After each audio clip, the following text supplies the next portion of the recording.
ఈరోజు ఉండి నియోజకవర్గంలో ఎంతమంది పేదలు ఇళ్ళు కూల్చివేయబడుతున్నాయి. ఇప్పటికి 1500 ఇళ్ళు కూల్చారు. మీరు టీడీపీ కార్యకర్తల ఇళ్ళు కూడా కూల్చేశారు. మీ వెనక ఏం మాట్లాడుకుంటున్నారో మీకు అర్థం అవుతుందా?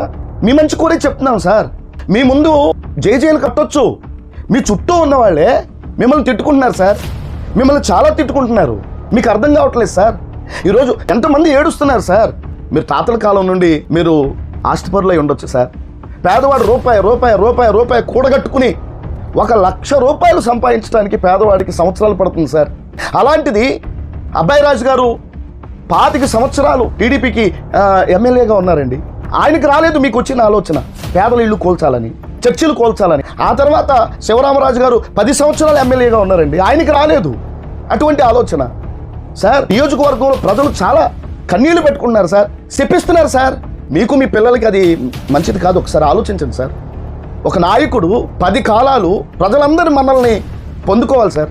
ఒకవేళ మీ ముందు చెప్పడానికి చాలామంది భయపడుతూ ఉండొచ్చు సార్. భయపడుతున్నారు. మీ ముందు ఏది చెప్పుకోలేకపోతున్నారు. క్రైస్తవులు ఏదైనా సమస్యను తీసుకొచ్చి మీ దగ్గర మాట్లాడితే చివాట్లేసి పంపిస్తున్నారు. ఏంటి సార్ ఇది ఎంతవరకు కరెక్ట్ సార్? ఈరోజు నియోజకవర్గంలో ఎస్సీలు ఎంతో వేదన పడుతున్నారు సార్. మీరు ఎమ్మెల్యే అయిన తర్వాత మిమ్మల్ని ప్రేమతో ఆహ్వానించినటువంటి ఒక్క ఈవెంట్కైనా మీరు క్రైస్తవ కార్యక్రమాలకు అటెండ్ అయ్యారా సార్? క్రైస్తవ కార్యక్రమాలకు అటెండ్ అవ్వలేదు. అబ్బాయి రాజు గారు అటెండ్ అయ్యారు సార్. శివరామరాజు గారు అటెండ్ అయ్యారు. మీకు ముందు ఎమ్మెల్యేగా చేసినటువంటి రాంబాబు గారు కూడా అటెండ్ అయ్యారు సార్. మరి మీరు అటెండ్ అవ్వట్లేదు కదా. మీరు ప్రత్యక్షంగానే మీ వీడియోస్లో చెప్పారు సార్, ఈ మతం ఎందుకు ఇలాగ ఎదిగిపోతుంది, ఈ మతాన్ని అడ్డుకోవాలి, పునాదుల్లోనే పీకి పారేయాలి అని మీరు మాట్లాడారు సార్. ఎంత అది బాధాకరమైనటువంటి విషయం సార్.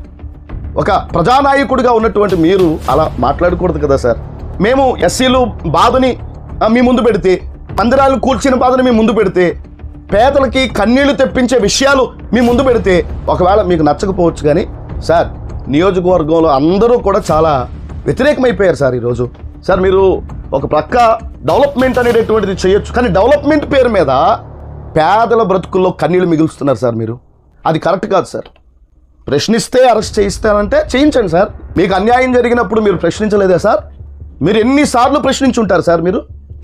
ఒకవేళ మీకున్నంత ఆస్తి మాకు లేకపోవచ్చు సార్, కానీ మీకున్న వంటి గొంతు మాకు కూడా ఉంది సార్.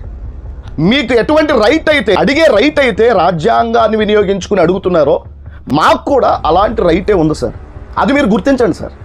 అది మీరు గుర్తించండి. అడిగే దాంట్లో న్యాయం ఉందా లేదా అనేది ఆలోచించండి సార్.